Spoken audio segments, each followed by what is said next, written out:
It's a sports show with Woody and Les, and this portion of the big stuff sponsored by the Celtic Tavern.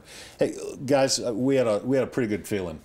We had a strong feeling, a great indication that the Broncos would have to rely on their defense a little bit more this year, and that the defense would be really, really good. They would be able to rely on this defense.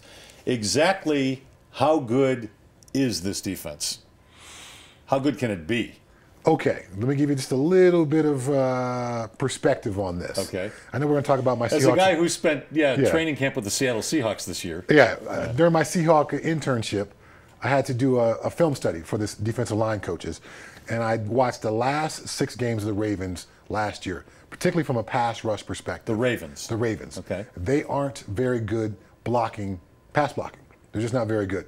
Particularly when Eugene Monroe comes down, James Hardy comes in the game, number 74. And every team who played the Ravens late in the season had a lot of success getting after the quarterback. I know DeMarcus Ware and Von Miller and Shane Ray and Malik Jackson, all those guys are going to get after the quarterback this year. But I think this Ravens team, despite being a very good team, is a poor pass blocking team. So this performance yesterday... You're saying pump the brakes on the Broncos defense? I'm just saying this team yesterday is maybe not the best sample to look at for how effectively the Broncos can get after the quarterback. Okay, that's a different perspective. How good is this defense going to be? I think the defense is going to be a buzzsaw. I think that, you look at DeMarcus Ware, who played very well yesterday. DeMarcus Ware played really well in the first half of last season, then he fell off. I think one thing that people are overlooking is, specifically with Shane Ray, and everybody wants to focus on, is Wade Phillips going to get Shane Ray on the field at the same time with Von Miller and DeMarcus Ware? And that would certainly be something to see. But I think Shane Ray's biggest contribution is going to be spelling DeMarcus Ware and keeping him fresh, so he doesn't fall off the map in the final 8 games of the season. What the hell was Jack Del Rio thinking last year? Seriously. There was a lot of talent on the field last year. It was the same talent, essentially. Well, except for Stewart. Shane Ray. Yeah, but if Shane Ray didn't play yesterday, I think we still pretty much have the same outcome. I mean, Chad, really, the speed of Brandon Marshall, we saw it again yesterday.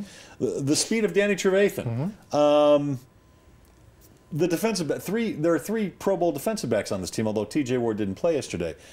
What was he thinking? Why did he do what he did last year? Is it just his mindset, the way he coaches? I think he's a much more conservatively based coach. I think it was still Peyton's team, and they didn't want to try to win the game on defense. They weren't going to commit to the ground game enough to win the game on defense. So to answer your question, no, I have no idea what he was thinking, but there's obviously weapons on the Broncos defense. Wade Phillips, I think, has enough experience and enough of a riverboat gambler mentality where he's going to take advantage of those guys. Do you like what he's doing with that defense? Yes, I do. The way he moves them around? For as much as we are going to criticize the offense in the next 2 hours, and rightfully so, I'm going to give you a positive about the Broncos offense. They didn't score any touchdowns, but they had long drives. And you know as well as anyone, those long drives keep a defense fresh. I think when you looked at the fourth quarter, the Ravens defense got worn down. And that's why the Broncos were able to run it down their throats.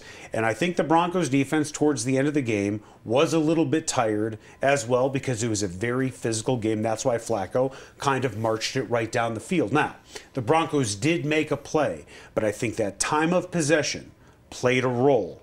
And the offense did their job by holding the ball and keeping the defense fresh, even though they didn't score a touchdown. And one more thing to add on to that. You only go into the game with somewhere between 10 and 12 blitzes. And if you're on the field for 80 or 85 or 90 plays, because your offense keeps putting you back out there because they have short drives, you've run through those blitzes, and now that they've seen them. But when the offense runs the ball well, limits the time of possession, limits the number of snaps that the defense is out there, then your 12 blitzes are enough to carry you throughout the game because you don't have to repeat them. So your defense becomes more predictable. More predictable, but more productive is what really matters, and they're also fresh. Using a baseball term, it's like for any pitcher.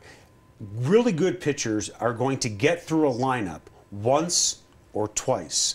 But once they try to get through a lineup the third time, and you've seen it 2 or 3 times, they become more predictable, to your point. Yes, exactly. All right, that segment brought to you by the Celtic Tavern. They are the official sponsor of the Colorado Rapids soccer team. Just a few weeks left in the Rapids schedule, so you might want to get over to the Celtic, get on a bus with all the other guys and gals who love watching soccer, and go over to the Rapids game and tailgate with everybody for 2 hours before kickoff. It's just 2 blocks south of Coors Field on Blake Street. It's the Celtic Tavern. Go watch soccer there. Go do some OTB, off-track betting there. Eat their fish and chips. Really, really good. The Celtic Tavern. When you go to buy a car, what do you really want? You probably want a lot of cars to choose from. And you want the dealership's best price. Not some starting price or target price, the best price. And you want it immediately, not after hours of negotiating. And you want a salesperson who doesn't get paid more if you spend more. Because, well, you don't want to spend more. Well, you're in luck. John Elway wants all of those things too. Better yet, John Elway wants you to have all of those things too. Come see us or click on johnelwaychevrolet.com.